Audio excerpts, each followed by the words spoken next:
sadaka yetu. Chombo kitapita hapo ulipo. Chombo kitapita hapo ulipo. Somo letu leo ni tofauti kati ya vita ya mwili na roho. Tofauti kati ya vita ya mwili na roho. Ukiwa umelishika hilo somo, nitawaomba wote tusimame tupate kuiombea sadaka na kusoma neno la Mungu asubuhi ya leo. Naomba tusimame. Naomba mzee wa kanisa kila Jumapili awe anakuja hapa mbele na sadaka tunaweza kuiombea. Naomba Pastor Nunu aje kujiunga pamoja nasi tunapoiombea sadaka ya leo. Pastor Nunu, karibu.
Ukiwa bado umesimama, usikae ukiwa bado umesimama.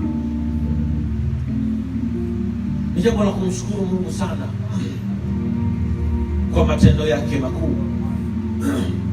Ni jambo la kumshukuru Mungu sana kwa wema wake ulivyo mkuu. Tumefika siku ya leo, tunaiangalia kama siku ya kuzaliwa kwa Yesu. Ndugu yangu uliyesimama pale, lazima akili yako uanze kutafakari kwamba mkono wa Mungu umekufikisha hapo. Nilidhani kwamba baba yangu mzazi angeweza kumaliza mwaka, lakini tarehe 31 mwezi wa 8 akafariki. Rafiki yetu mwingine siku 2-3 zilizopita mke wake amefariki. Ukiwa unaangalia Facebook au unasikia habari mbalimbali, watu wengi wako wanakufa sana mwezi wa 12. Sio huu ndio mwezi wa kwanza, kila mwisho wa mwaka watu wengi wanakufa. Unapokuwa mzima, unachukua nafasi ya kumshukuru Mungu. Tumia muda mwingi kumshukuru Mungu kwa ajili ya uzima. Hebu inua mikono yako, tumshukuru Mungu. Baba, nasema asante sana kwa kuwa wewe ni mwema na mwaminifu. Wewe hubadiliki hata siku moja. Wewe ni Mungu mkuu, katika jina la Yesu Kristo. Asante Baba kwa uzima tulionao leo. Asante Baba kwa uzima tulionao. Asante Baba kwa uzima uliotupa, watoto wetu, ndoa zetu, afya zetu, kazi zetu, kwa jina la Yesu. Asante Bwana, tunakushukuru, tunakupa utukufu wote na sifa. Na asante Bwana, tunakupigia makofi sasa kila mmoja wetu. Tunasema asante, asante Jehova, asante kwa kuwa umetenda Bwana. Ni katika jina la Yesu Kristo, na kila mmoja sema amen. Amen. Haleluya, haleluya. Mnaweza kukaa, mnaweza kukaa. Mnaweza kukaa. Tutakwenda kuangalia maneno ya Mungu kutoka kitabu cha Yakobo sura ya 4 mstari wa 7. James chapter 4 verse number 7. Asante sana. Alafu tutakwenda kusoma Waefeso sura ya 6 mstari wa 11 mpaka 17. Neno fupi la leo. Yakobo sura ya 4 mstari wa 7, James chapter 4 verse number 7, and then we'll go and read the book of Ephesians chapter number 6 verse 11 to 17. Tunasoma kitabu cha Yakobo sura ya 4 mstari wa 7. Unaweza kuyaona maneno kwenye TV screen yako pale. Maandiko yanasema, basi mtiini Mungu, mpingeni shetani naye atawakimbia. Narudia tena, basi mtiini Mungu, mpingeni shetani naye atawakimbia. Waefeso sura ya 6, Ephesians 6 verse 11 to 17. Sikiliza maneno ya Mungu yanasema hivi: vaeni silaha zote za Mungu mpate kuweza kuzipinga hila za shetani, kwa maana kushindana kwetu sisi si juu ya damu na nyama, bali ni juu ya falme na mamlaka, juu ya wakuu wa giza hili, juu ya majeshi ya pepo wabaya katika ulimwengu wa roho. Kwa sababu hiyo, twaeni silaha zote za Mungu mpate kuweza kushindana siku ya uovu, na mkiisha kuyatimiza yote kusimama. Basi simameni hali mmejifunga kweli viunoni, na kuvaa dirii ya haki kifuani, na kufungiwa miguuni utayari tupatao kwa injili ya amani. Zaidi ya yote mkiitwaa ngao ya imani, ambayo kwa hiyo mtaweza kuizima mishale yote yenye moto ya yule mwovu. Bwana asifiwe sana. Bwana Yesu asifiwe sana. Naomba muangalie jirani yako, mwambie nafurahi kukuona asubuhi ya leo. Muangalie tena, mwambie I am very thankful you are here today.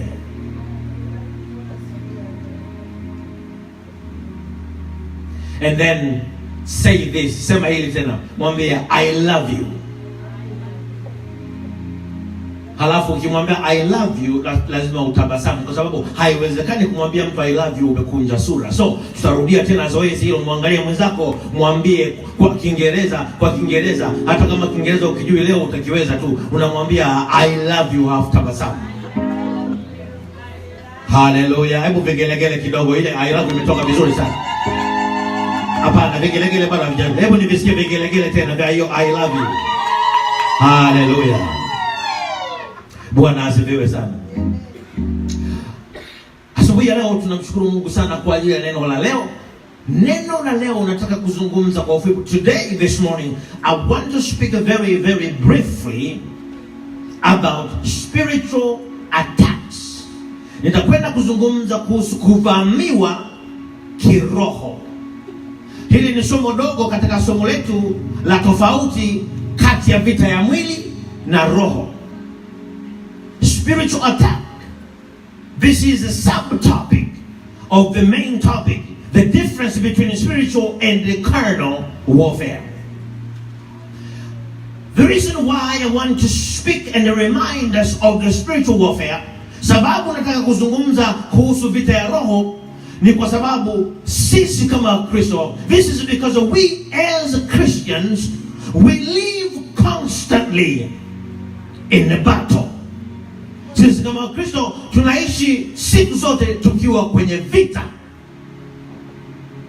Now, if you are a spiritual man, kama wewe ni mtu wa kiroho, utaelewa naposema tunaishi kwenye vita. You will understand why I say we live in a battle.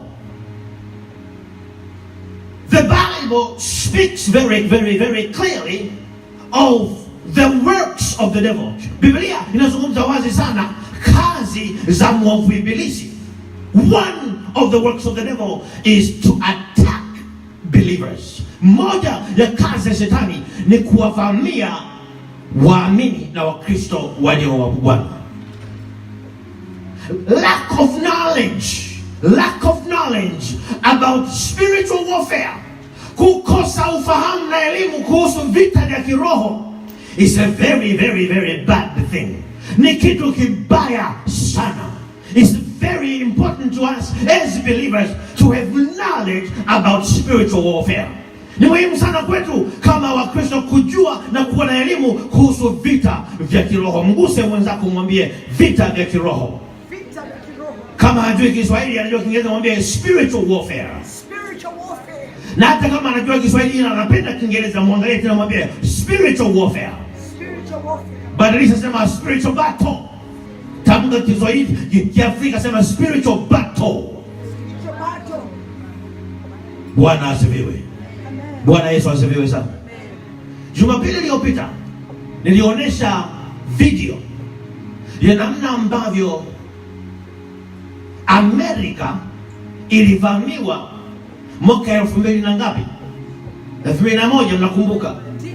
Tunaitaka 9/11. Marekani ilipovamiwa na magaidi wakapiga majengo yao mawili ambayo yanashika uchumi wa nchi hii.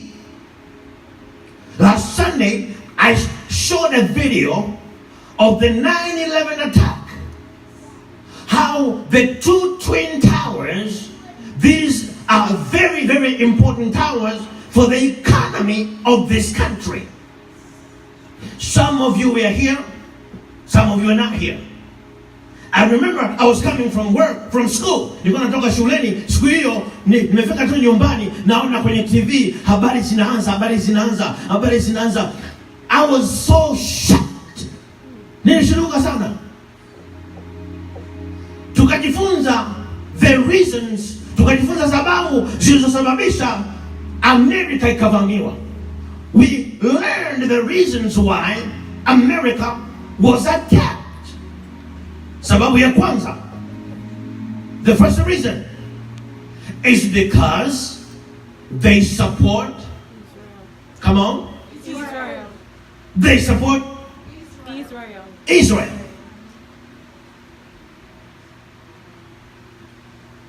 Sababu ya pili, the second reason is because of the presence of the army, US Army, in Arab area. Sababu ya pili ni uwepo wa majeshi ya Kimarekani katika nchi, maeneo fulani, maeneo ya Uarabuni. Saudi Arabia, thank you. Sababu ya pili. Na nakumbuka sababu ya tatu. Third reason. Sababu ya tatu, inakuwa ni revenge ya nini?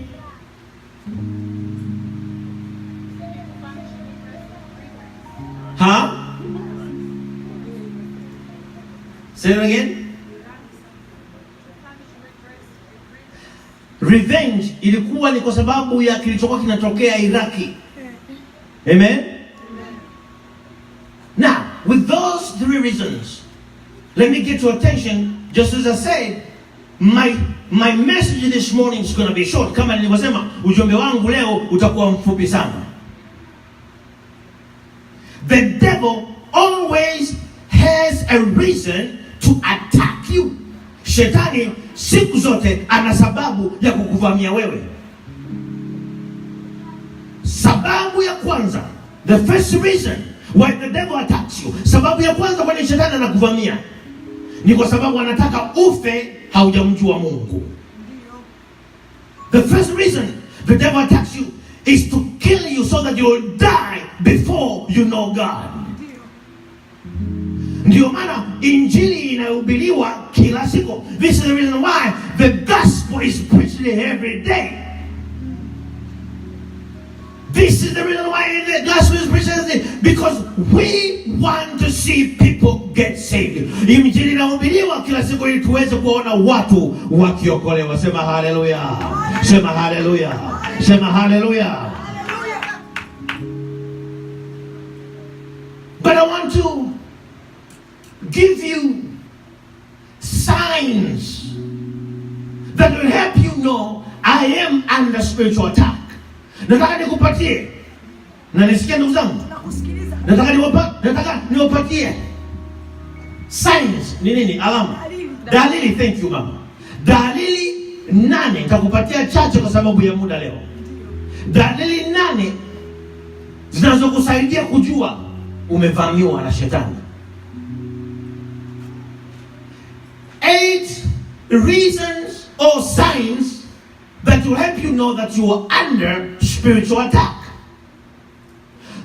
These will help you become aware of how to respond. Hivi vitakusaidia uwe na ufahamu wa namna ya kujibu, namna ya kupigana, namna ya kushughulikia hali unayoipitia unapoanza kuona dalili hizi. Mungu atusaidie sana. Mungu atusaidie sana. When you begin to see these eight signs, know that you are under spiritual attack. Let these signs help you position yourself to respond. I'm going to go quickly to these signs. We have 8 signs. I'm going to give you just a few of the signs.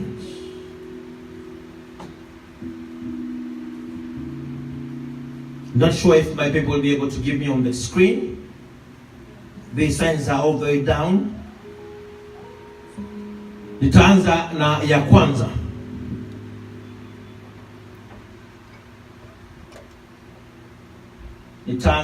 kwanza. Hizi zinakusaidia kuweza kujua kwamba uko umevamiwa. Ya kwanza, utaanza kusikia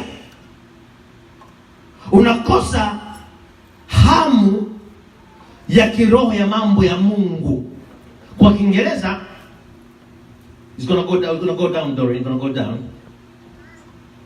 Ya kwanza, kwa Kiingereza, you begin to feel lack of spiritual passion. Lack of spiritual passion. These are 8 symptoms. 8 symptoms of an attack. Ya kwanza, lack of spiritual passion. Hallelujah. Amen. Hallelujah. Amen. Hebu niangalie kidogo hapa.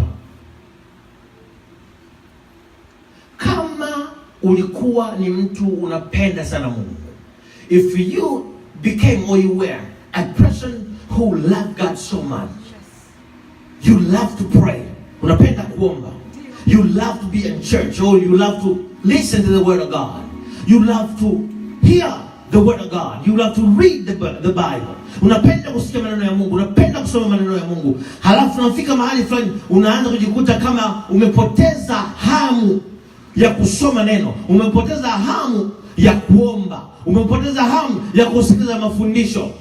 Hiyo ni dalili ya kwanza uko umevamiwa na nguvu za shetani. That is number one of the reason, the signs, one of the signs you are under spiritual attack. Unapoteza hamu ya kuomba, hamu ya kusoma neno, unapoteza hamu ya kufanya mambo ya Mungu, unajikuta unakuwa mvivu. And the reason why the devil will come and attack you in that area, sababu kwa nini shetani mama leo anakuja anagusa hapo, ni kwa sababu anajua akikufanya usiwe unaomba tayari ameanza kupunguza ukiroho wako. If the devil is able to make you not pray, then he's limiting your spirituality. Anapunguza ukiroho wako. This is why many churches today, we have become members of churches but do not pray. Tumekuwa washirika wa makanisa tusioomba. If you call on prayer meeting, ukiitisha mkutano au ibada ya maombi, you will not find that many people respond.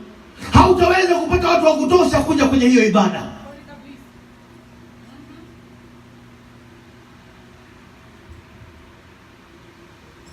The devil, shetani, anapenda kuona tunakuwa Wakristo ambao ni wajuujuu, Wakristo ambao ni wabaridi wa kawaida tu.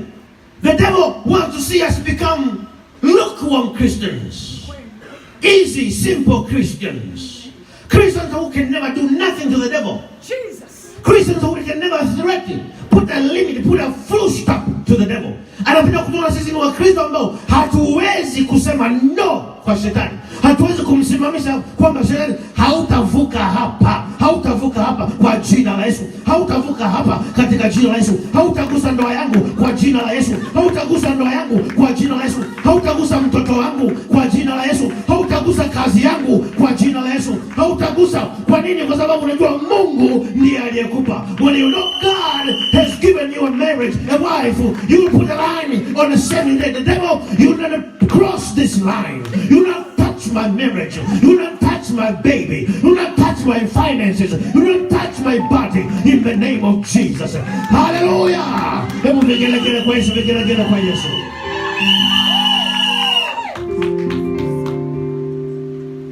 When you become that powerful Christian, unapokuwa Mkristo mwenye nguvu ya namna hiyo, shetani anatembea na mipango ya kukufuatilia. Ni kweli kabisa. When you become that kind of a Christian, the devil will be waking up in the morning with your name in his mind. I'm telling you, the devil will wake up in the morning every day with your name in his mind. Shetani atakuwa anaamka kila siku asubuhi na jina lako. Mungu atusaidie sana. Mungu atusaidie sana. Hapo ulipo na hapa nilipo mimi, tunajielewa ni Wakristo wenye moto kiasi gani na mambo ya Mungu. We know ourselves how much fire of God we have in us. We can be good church attendants. We can have a good record of attendance to our churches. Tunaweza kuwa na mahudhurio mazuri sana kanisani, lakini bado tukajikuta tuna maisha yenye ubaridi, hatuombi. We may find ourselves with good attendance to our churches, but we lack the fire of God. The second sign that we are under attack. The second sign that we're under attack. Dalili ya pili ya kusaidia kujua kwamba umevamiwa kiroho is extreme frustration. Kwenye TV yako utaona pale extreme frustration. Kuchanganyikiwa kwingi. Kuvurugikiwa mambo. Kuchanganyikiwa, hujui utafanya nini, mawazo mengi, unahangaika kifikira. When the devil attacks, he makes sure you are frustrated. Shetani anapovamia, anajitahidi kuhakikisha kwamba unachanganyikiwa, unavurugikiwa na mawazo, unahangaika kifikira. Ukiona unahangaika, mawazo ni mengi sana, hata kama unaweza kunawaza sana kwa sababu mbalimbali. Kwa mfano, unaweza kunawaza sana kwa sababu umepokea barua mbaya. Inaweza kuwa ni barua imetoka immigration. Sema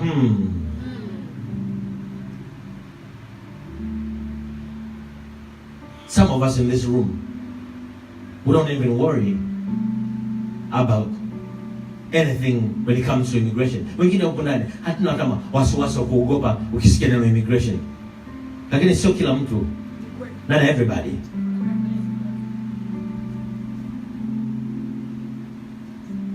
Every time you get your mails from the post office, from the mailbox, kila unapopata barua kutoka kwenye box lako la barua, alafu kazipitia ukakuta kuna moja imeandikwa immigration. When you open your mailbox, then you go through your letters, then you see there's one that comes from immigration services. The rest of the letters, you may not be thinking of them. Zingine zote barua hautazangaikia sana. Unaanza kwanza kuangalia ile kwanza. Hallelujah. Nisema hallelujah. Unaweza kupokea barua, shetani akawa anaijua, anajiandaa utakapoifungua kwanza kuisoma. Kwanza kabla hujaifungua tu anaanza sasa, anaanza kukukumbusha. Hivi unajua kwanza ile nani? Unakumbuka, unajua ulimuoa yule msichana alafu ukamwacha ili upate makaratasi. Unajua ulifanya hivi. Unajua ulienda kujaza kule kwamba wewe ni hivi, lakini kwa kusema mawazo yanakwenda huku, hujafungua hapo. The devil begins to speak. You know this. He begins to remind you about this, and before you open that mail,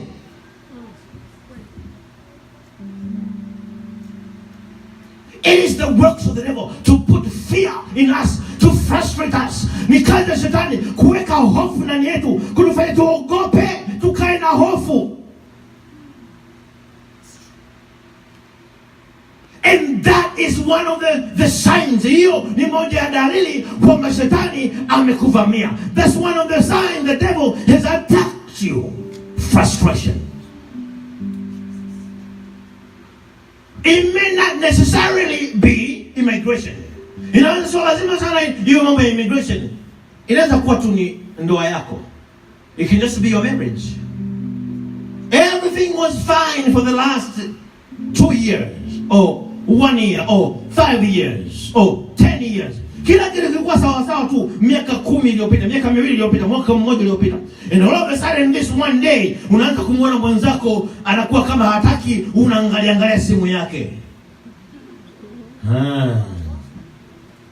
All of a sudden your husband, your wife begins to limit you how much you look at his phone.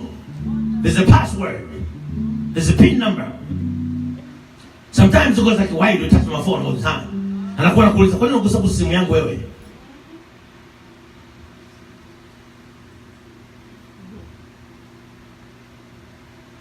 It is the devil who wants to frustrate you, but it comes through your marriage, through your husband, through your wife.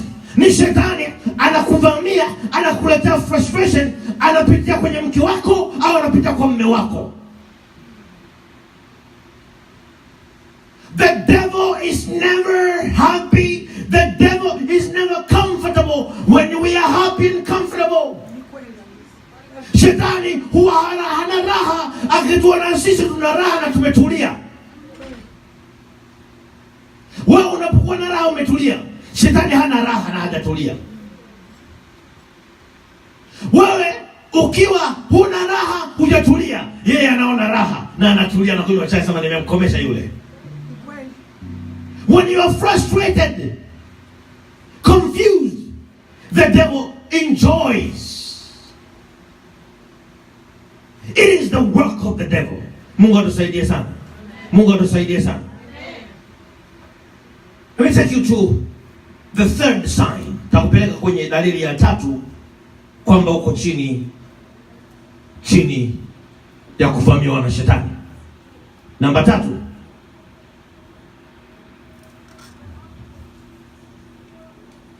let me skip number 3. Let me go to number 4 and I'll stop there.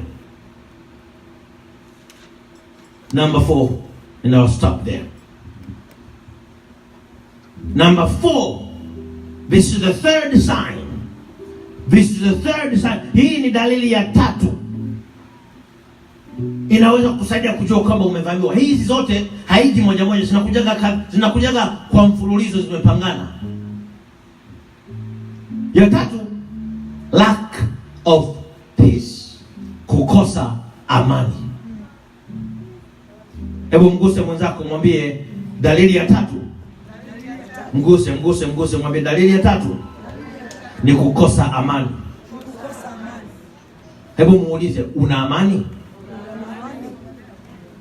Haya, muangalie na mwambie, una amani na mambo yako?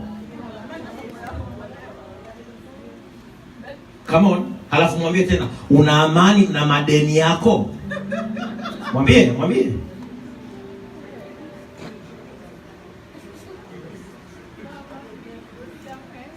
Mwambie, una amani kazini kwako?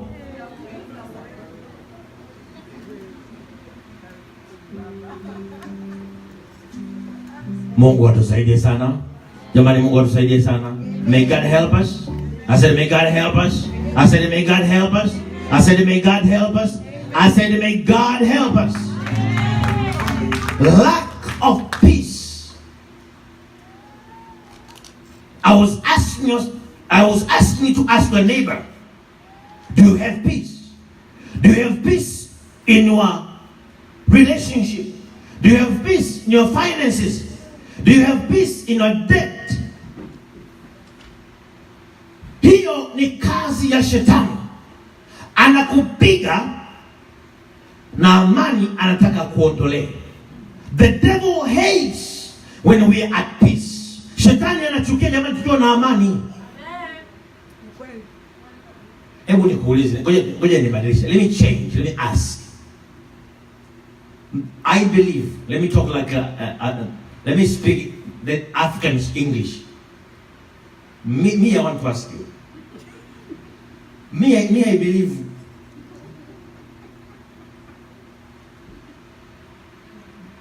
Me, I believe everybody has an enemy. Me, I know. Mimi najua kila mtu hapa ndani ana adui. Utakuwa Mungu ukiniambia huna adui. Na kwa sababu utakuwa Mungu, kwa sababu unaweza ukadhani huna adui, kumbe wako asili ambao wewe hujawagundua. You may say I don't have an enemy. It is because some of your enemies are undercover. Undercover friends. Secret enemies. Undercover enemies. Very, very, very, very, very difficult to discern them. Very hard to recognize them. Ni ngumu sana unapokuwa na adui wa siri kumgundua. Shetani ana vyombo vya kazi na watumishi wake ambao wengine wamefundishwa vizuri. Anaweza kuwa rafiki yako miaka 7 na usigundue kwa maana wivu na wewe. Usigundue kwamba hakupendi kwa siri. Mungu atusaidie sana. Unapokuwa una amani, let me put this way. Mimi ngoja niseme hivi. I'm going to say it a little different. Hivi, when you really know Sister Kisamvu, if there's such a name, Kisamvu, we're going to change the name. Sister Matofali. Huh? If you really know Brother Makulumbeto is your enemy. Unapojua kabisa kaka Makulumbeto ni adui yako hasa, unajua kabisa hakuna swali.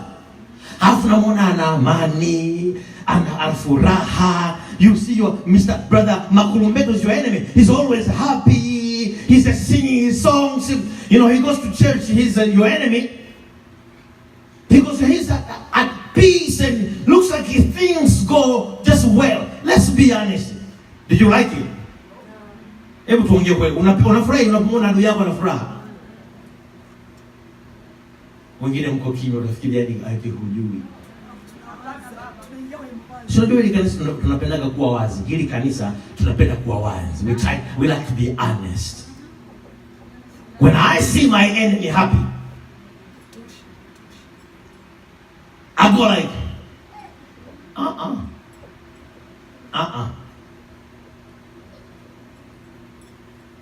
When the devil see you happy in God, when the devil see you happy in your marriage, when the devil see you happy in your finances, when the devil see you happy in your health, when the devil see you happy in your relationship, he hates it. Shetani anapoona una amani kwenye ndoa yako, shetani anapoona una amani kwenye uchumi wako, shetani anapoona una amani kwenye marafiki ulionao, una amani kwenye afya yako, una amani katika mambo yako, anachukia sana.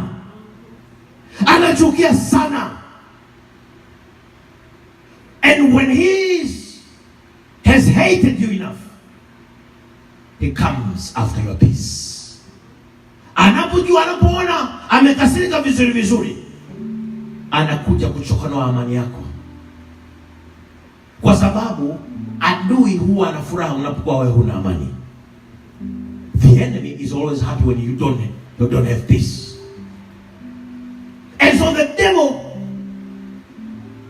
will attack us so we lose our peace. When you see yourself struggling with peace, unapojiona unahangaika kwa kukosa amani, uanza kujiambia kwamba shetani amenivamia. Bwana tusaidie sana. Naomba nimuulize kila mtu hapa ndani. Let me ask everybody in this room. Mguse jirani yako, mwambie mchungaji nataka kuuliza swali. Mguse mwenzako. Touch your neighbor. Okay? Wangapi wako Facebook sasa hivi hawasikilizi neno? How many of us are on Facebook and not listening to the word? Hello? How many of us are on WhatsApp and not listening to the word?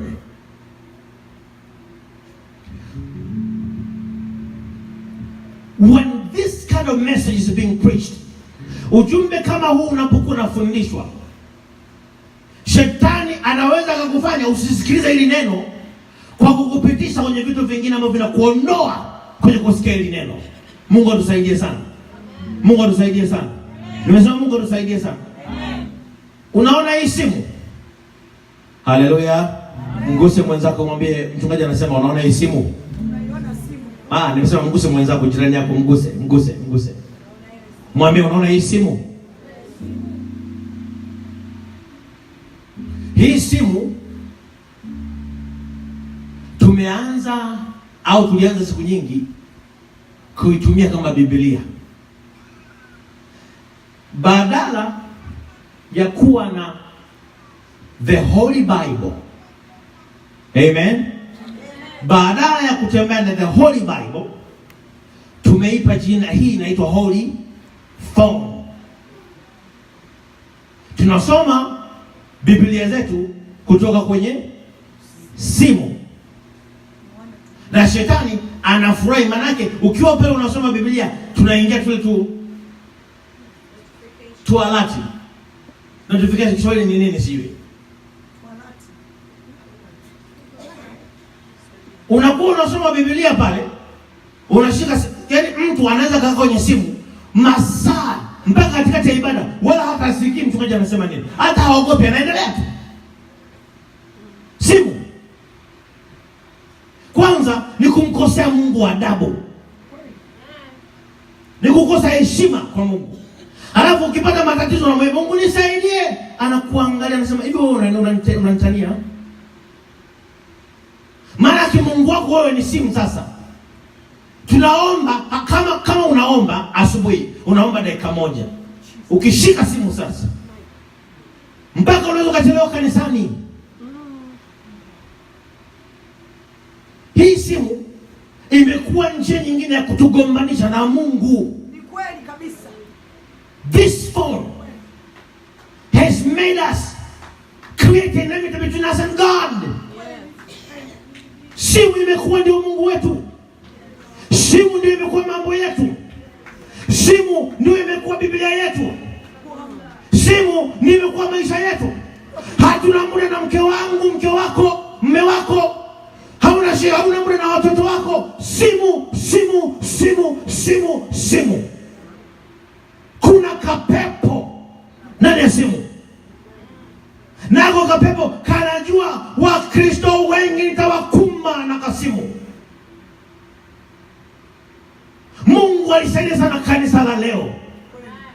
Hii haichekeshi, inahuzunisha mbele za Mungu. Hii inaogopesha mbele za Mungu. Hata ndani ya ibada simu iko pale tu.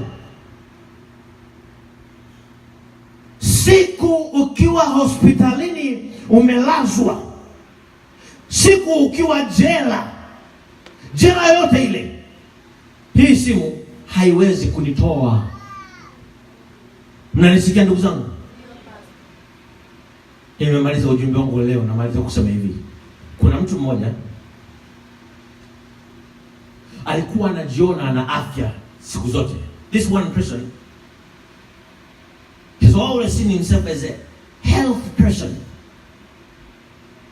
So really he didn't pay attention so much into the things of God. He was a Christian. Alikuwa ni Mkristo, lakini mambo ya Mungu alikuwa hajalijali sana. Ana afya, ana kazi nzuri, he was healthy, had a good job, had some money. Mambo yake ni mazuri. Hahangaiki. Akisikia maneno ya Mungu yanahubiriwa, akili yake inakuwa tu inatafuta mahali pa kukosoa. When the word is being preached, he's looking where to criticize. Until this one day, his phone was everything. Until this one day, he began to have this strange pain in his body. Alianza siku moja tu ghafla akaanza kupata hali ya maumivu kwenye mwili wake. Kwenda hospitalini akaambiwa ana kansa. Na kansa yenyewe imeshasambaa sana. Hii simu alisahau. Simu hii alisahau. Unaona hapo ulipokaa? Mungu anajua akugonge wapi. Mungu anajua aguse wapi ili akili kae sawa. Kuna vitu vingine hatumsubiri Mungu atushitue. Kuna vitu vingine tunafanya kwa sababu tunampenda Mungu. Ukianza kuambia, when you are being reminded to love your wife, something is wrong. Narudia tena. When you are being reminded to love your wife, let me put it this way. When your wife reminds you, love me. When your husband reminds you, love me, something is wrong. Ukiona mume au mke anakukumbusha nipende, kuna shida mahali. Ukiona Mungu anatuambia nipende, kuna shida mahali.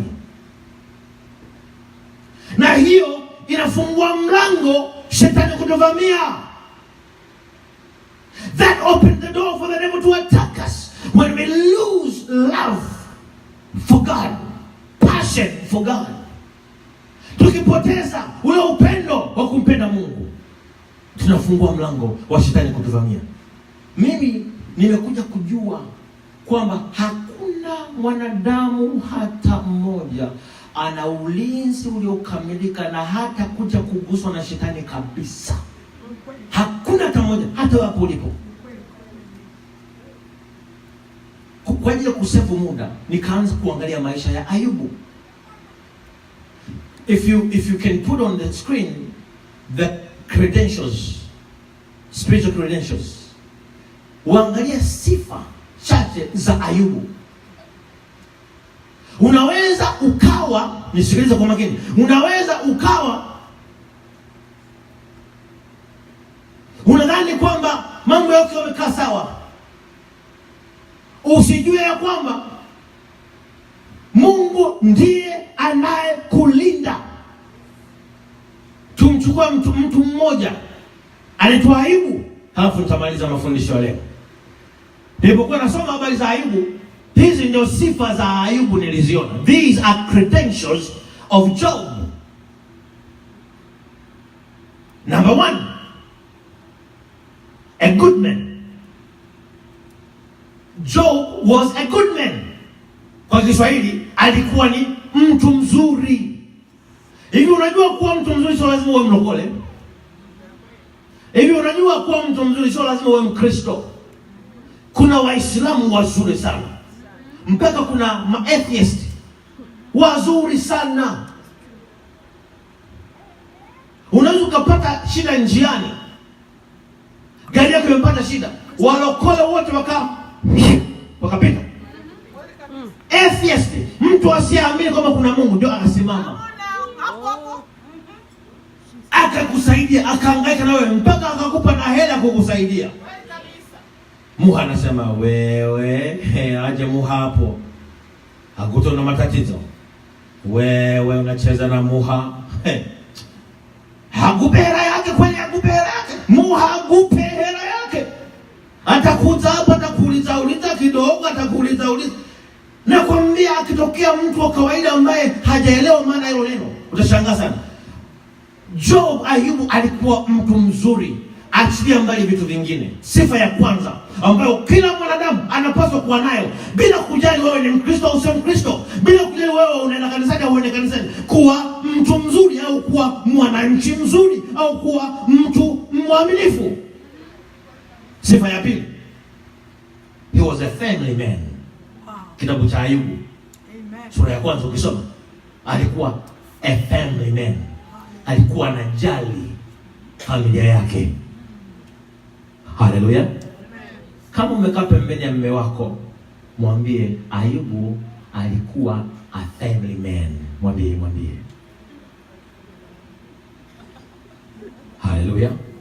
Haleluya.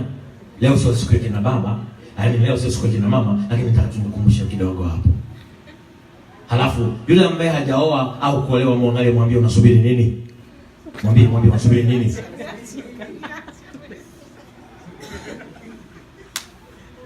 Halafu kama umekaa pembeni ya mama, mwambie mama, wewe ulishamaliza, ubarikiwe sana. Mwambie wewe mama, wewe ulishamaliza, ubarikiwe sana. Mwambie.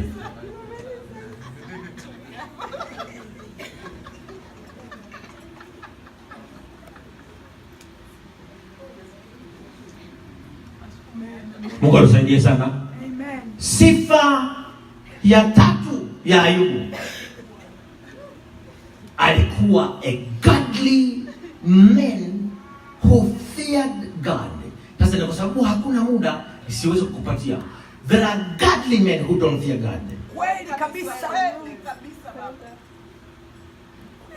There are godly people who have gotten used to God. They don't fear God no more. Kuna watu wamekuwa watu wa Mungu au watumishi wa Mungu au watu wa Mungu ambao walishapotezaga hata hofu ya Mungu. Maana ulishamzoea sana. Si unamwona huyo mume wako umekaa naye, ukikumbuka zamani ulivyokuwa unahangaika wakati unamchumbia,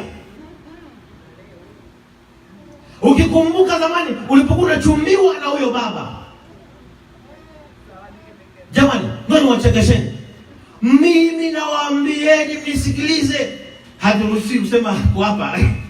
Nilikuwa naweza nikapita mbele ya mlango wa kina Nunu, nawaambia, nimeshika Biblia kwa madhabahu, sisemi uongo. Napita dirishani, kulikuwa kuna njia kupita kwao, unapita hapo kwao kwenda kwangu, unapita kwao kwenda nilikokuwa naishi. Napita hivi nyayo tu, anatokea dirishani, anaangalia hivi, anasema, nimesikia unapotembea unacheza na love. Mapenzi sio mchezo. Kaya kanaweza kukapuliza hivi, ukasikia harufu ya mpenzi wako fulani. Kweli kabisa. Mwangalie mwanzo kumwambia, mwambie, where did that go? Mwambie, where did that go? Hiyo imeenda wapi?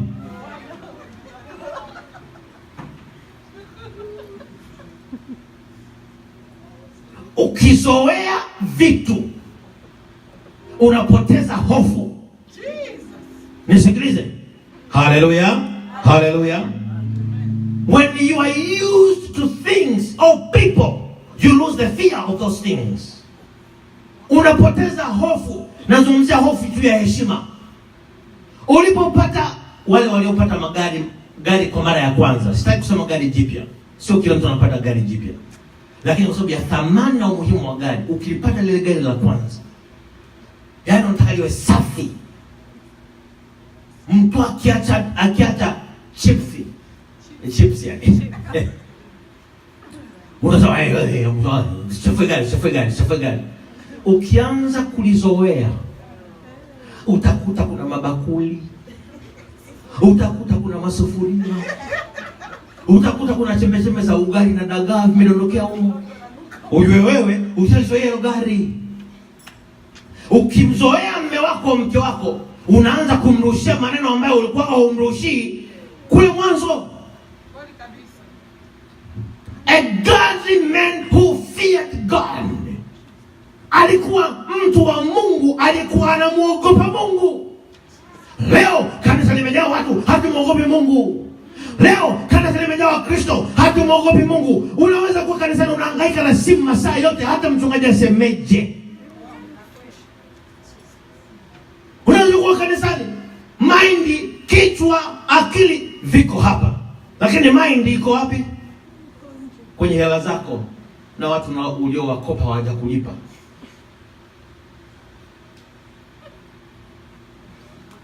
Sifa ya 4 ya Ayubu, alikuwa tajiri. Haleluya. Amen. Alikuwa tajiri. Sasa hizi nikishia hapa ni sifa zimekamilika za kupata favor ya Mungu. Zinaonyesha unapendwa na kupendelewa na Mungu. Ndio. Mnanisikia watu wa Mungu? Namaliza. Hizi ni sifa za kuonyesha favor ya Mungu iko juu yako. Mapenzi ya Mungu yako juu yako. Wema wa Mungu uko juu yako. Ulinzi wa Mungu uko juu yako. Biblia inasema Mungu alikuwa amemwekea Ayubu kinga ya uzio wa ulinzi. Shetani alikuwa anajaribu sana kumpiga Ayubu, anashindwa mpaka siku moja. Ukisoma kitabu Biblia yako, Biblia inasema hivi, wakati wana wa Mungu walipokwenda kujihudhurisha mbele za Bwana, when the children of God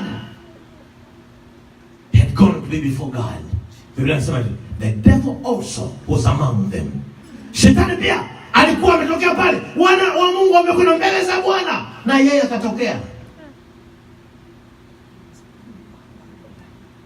Halafu Mungu alikuwa tayari anaishi na raha kuhusu Ayubu, anamfurahia Ayubu. Huko chini tukiendelea, kwa sababu muda uruhusu, utakuta sura ya 23 ya Ayubu. Unakuta baada ya Ayubu kupita kwenye magumu, Biblia inasema alianza kuhangaika kutafuta majibu ya matatizo aliyopitia. Alipitia moto, alipitia matatizo, alipigwa na shetani mpaka akawa hajielewi. Utajiri wake wote, mke wake, watoto, sijui nini, afya yake. Kama Kiafrika ukitaka kitu kionekane kina, unasema sawa. Unasikia? Akajiuliza, yani nini? Neno moja nimelisoma nikasikia, anamwambia Mungu, sheria yako nililinda, sikuivunjaga. Sikuvunja sheria yako Mungu. Nini tena? Biblia inasema kama niligeuka, anasema Ayubu, niligeuka kulia, simuoni. Hayupo. Niligeuka kushoto, hayupo. Mungu wako. Yaani unapigwa, unamlilia Mungu na Mungu mwenyewe haonekani. My God. Umekaa hapo ndani unafikiri uko salama. Uko salama tu kwa sababu Mungu bado mkono wake uko juu yako, na usichukulia juu. Mshukuru Mungu, anakulinda. Akitoa mkono wake utasikia cha moto. Kabisa. Biblia yako inasema shetani akatokea mbele za Bwana. Mungu anajisifia Ayubu, jamani, naogopesha. Akaanza akamwambia, umemwona mtumishi wangu Ayubu? Hapa anaanza kumweleza. Anasema anayeniheshimu yeye na nyumba yake, anayenipenda, anayenitii, anamsifia pale. Shetani akasema hivi, yule ni kwa sababu umemlinda, umemzungushia ukuta wa ulinzi. Toa uone kazi. Shetani na Mungu wanajadili kuhusu maisha yako. Hapo ulipo nikuulize swali. Hivi Mungu akisema ajadili maisha yako na shetani, atajibu nini? Ampe shetani kibali. Tuendelee, tumalize hapa. Mungu akamwambia Ayubu, akamwambia shetani, akasema namtolea, natoa ulinzi. Mungu alikuwa na ujasiri wa kumwamini Ayubu. Ni kweli. Je, Mungu ana ujasiri wa kukuamini wewe? Kama ukiona dola 1000 inabidi udanganye ili usikose. Dola 1000 tu. Kwanza 1000 ni kubwa. Ukiona 100, kuna wengine hata 100 kubwa. Dola 20 tu. Unaweza kadanganya ili uipate. Bwana akatoa ulinzi, akamwambia mguse. Alikuwa naamini kwamba huyu muha, Ayubu alikuwa muha. Msiniulize nimetoa wapi. Akamuuliza, jamani, mimi ni muha, natoka Kigoma. Haleluya. Nimesema haleluya. Haleluya. Sasa mpendi mimi muha au hampendi Ayubu kwa muha? Tuendelee. Akatoa ulinzi. Halafu akamwambia shetani mguse. Shetani, nafikiri sikumuona, nawaza tu. Unajua ukipewa nafasi kumpiga ambao unamchukia, umepewa nafasi, unasema unataka upige mpaka hata kumbukumbu isiwepo. Nafikiri alianza kushukuru, alianza kufurahi. The devil was happy. Sema, now I'm going to really destroy this guy. The devil began to attack Job. The Bible says he began to attack Job, and he began to do all kind of attacks.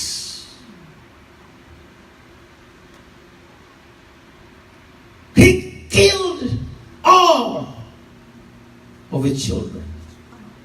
All. He took away everything he owned.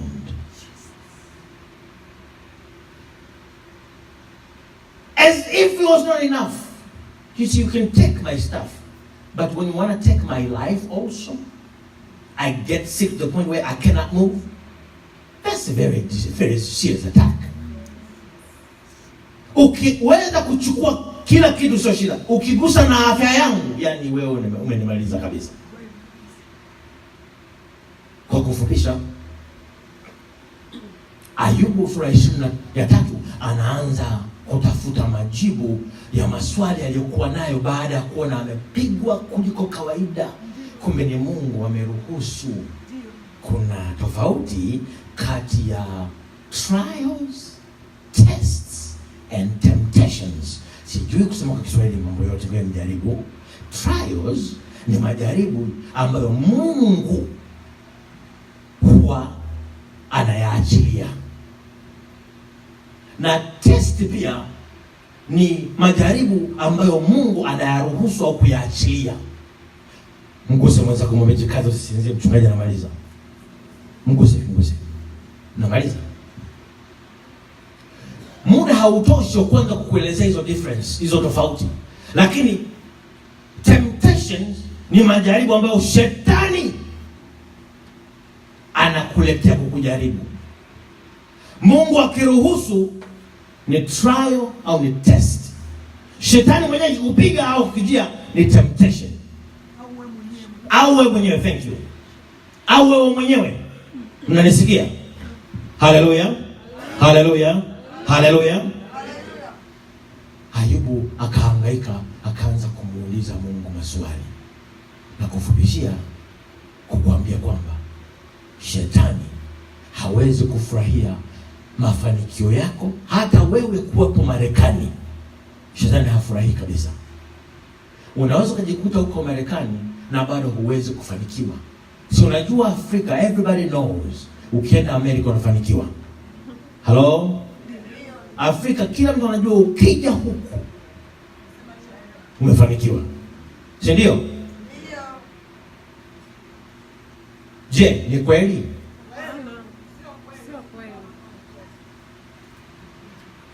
Mpaka Mungu akusaidie. Na shetani anachokifanya ni Mungu anapokuwa amekubariki, yeye aingie azuie au apunguze baraka za Bwana. Shetani kazi yake ni kutaka kuwa na wewe upate vitu vya Mungu. Lakini Mungu anakupenda, anataka umsogelee, anataka umpende, anataka umthamini, anataka umtii, ili apate kukuwekea ulinzi na apate kukutia nguvu, apate kukufanikisha, akufanye uwe mtu wa Mungu, uwe mtu mzuri, uwe mtu ambaye unajali familia yako, na uwe umefanikiwa kwa ajili ya utukufu wa Bwana. Haleluya! Nimesema haleluya! Nimesema haleluya! Nimesema haleluya! Bwana anataka ufanikiwe. Bwana anataka uwe mtu wa Mungu. Bwana anataka ufanikiwe, uende mbele. God wants you to be successful. God wants to be a godly man. God wants you to be a good man. God wants to make you rich. But He wants you to do that. He wants to do that for His glory and His glory alone. Can God trust you enough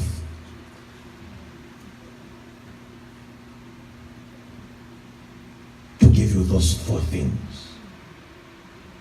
Je, Mungu anaweza kukuamini akupe hizo sifa 4? Anaweza kukuamini? Kuna watu wengine akipata tu $10,000 tayari ni kuhoga wanawake. Mwingine akifanikiwa sana, hata wale wadogo wachafu maskini hawasalimi tena. Si ni kweli?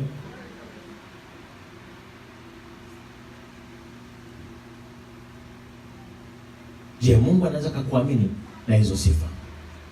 Naomba tusimame. Let's stand.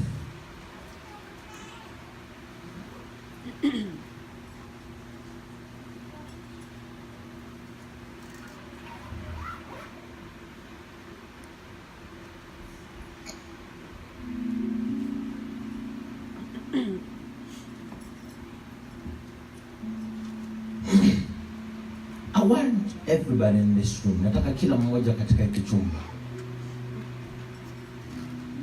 I want you to say a prayer. Nataka uombe maombi, mwambie Mungu nilinde na nisiyoyajua. I want you to open up your mouth, say a prayer, tell God,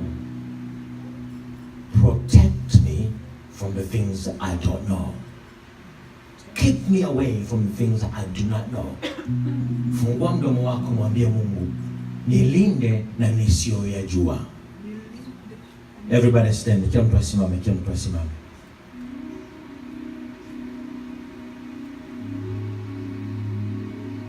Napotaka tuombe, simamisha kama kaa chini. Na kufungua mdomo wako, uanze kuomba. Mwambie Bwana, naomba unilinde. Halafu usiombe kama unatania. Uombe ukijua kwamba hujui wiki ijayo kuna nini kiko mbele yako. Haujui wiki ijayo kuna kitu gani mbele yako. Mwambie tu Bwana, naomba unilinde. Mwaka unakaribia kuisha. Mwaka unafikia mwisho. Mwambie Bwana, nilinde nimalize mwaka. Halafu ombea unaowapenda. Muombe mama yako, muombe baba yako, muombe mke wako, muombe mume wako, ombea wadogo zako, ombea marafiki zako, muombe mchungaji wako, ombea watu unaopenda. Pray for your dad, pray for your mom, pray for your pastor, pray for your friend, pray for your siblings, that God will protect them. God will keep them until they go to the next year. Open up your mouth and begin to pray. Let's all pray. Baba, katika jina la Yesu Kristo, asante kwa sababu tumejifunza mambo ya muhimu sana leo, na umetukumbusha namna ambavyo unaweza kutufanikisha kama Ayubu. Umetufundisha namna ambavyo tunaweza kugundua kwamba tumevamiwa tunapoona hizi dalili zinatokea kwenye maisha yetu, na tumejifunza namna ambavyo shetani wanatuchukia, tunapokuwa na raha, tunapokuwa na furaha. Leo katika jina la Yesu Kristo, tunajua ya kwamba shetani bado anatuchukia, tunajua ya kwamba shetani bado anatuchukia. We know even today the devil hates us. We know even today the devil is not happy with us. So God, I pray in the name of Jesus that you protect every one of us katika jina la Yesu Kristo. Utulinde Jehova, utulinde Mungu mtakatifu, utushike, linda ndoa zetu, linda mke wangu Bwana, mlinda wake za watu hapa ndani, linda waume za watoto wako Bwana kwa jina la Yesu, linda watoto wao, linda watoto wetu kwa jina la Yesu, linda afya zetu katika jina la Yesu, linda uchumi wetu kwa jina la Yesu Kristo. Baba, tunakushukuru, tunakupenda, in Jesus name, and everybody say amen. Hebu tumpigie Mungu makofi ya shukrani, tumpigie Mungu makofi ya shukrani. Naomba tena tupige makofi mazuri ya shukrani, tumshukuru Mungu. Hebu nisikie na vigelegele pia kwa kina mama, nisikie vigelegele. Hebu tufanye vizuri zaidi hapo, tupige vigelegele zaidi, vigelegele zaidi.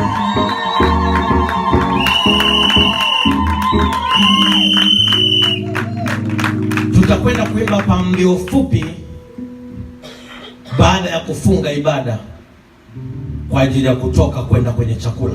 Tumeandaa chakula kizuri. Wale ambao mlijua, tunashukuru sana kwa kuweza kuhudhuria. Tuna wageni zaidi wameweza kuingia. Tunawashukuru sana. Unapotoka hakikisha umewasalimia wageni wote tulionao leo na kuwaonesha upendo. Mungu awabariki sana. Na washukuru wale wote ambao mmeweza kuhudhuria ibada yetu Facebook live. Mungu awabariki sana. Tunataka ujue tunakupenda.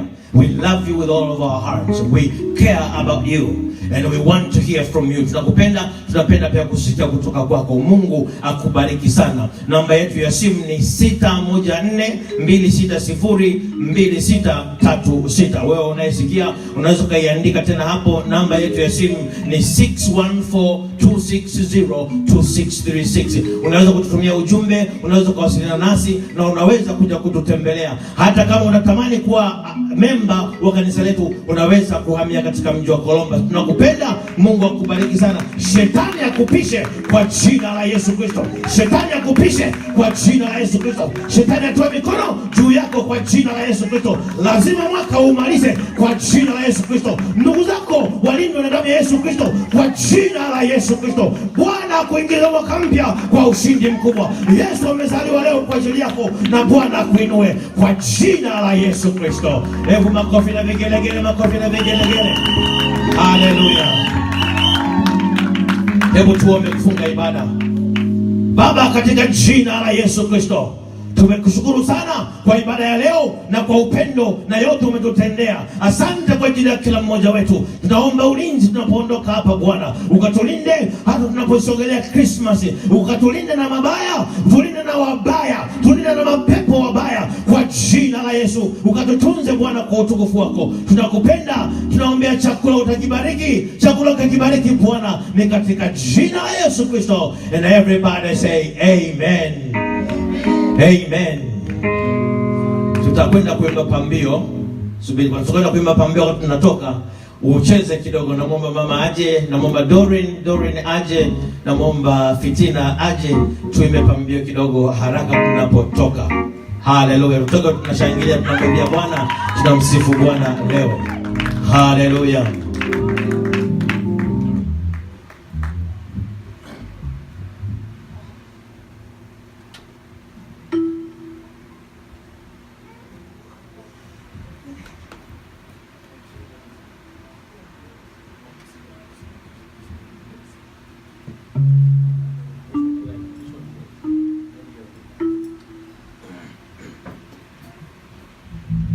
You high Jehovah, you high milele, mataifa tumsifu Yesu. You high Jehovah, you high milele, mataifa tumsifu Yesu. You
Katikati ya miungu hakuna Mungu kama wewe.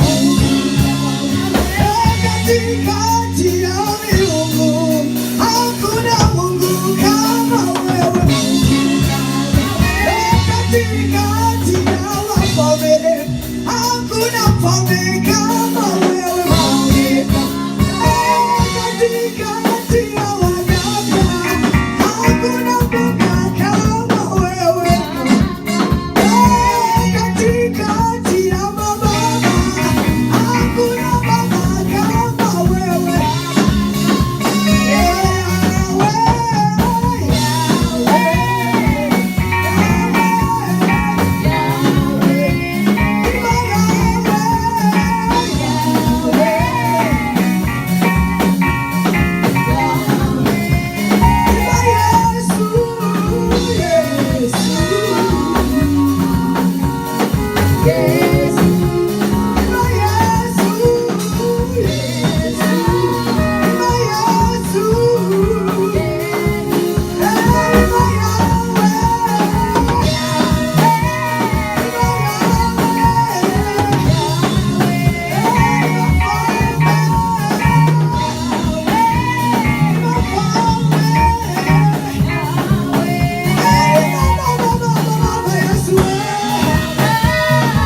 nafurahi kuwaona bagasoa. Mnatokea wapi nyie wa ndugu nje? Mimi nawaona tu, mimi naona ni watu wa kwetu. Mungu awabariki sana, tuko tunawapenda. Amen. Amen. Hallelujah.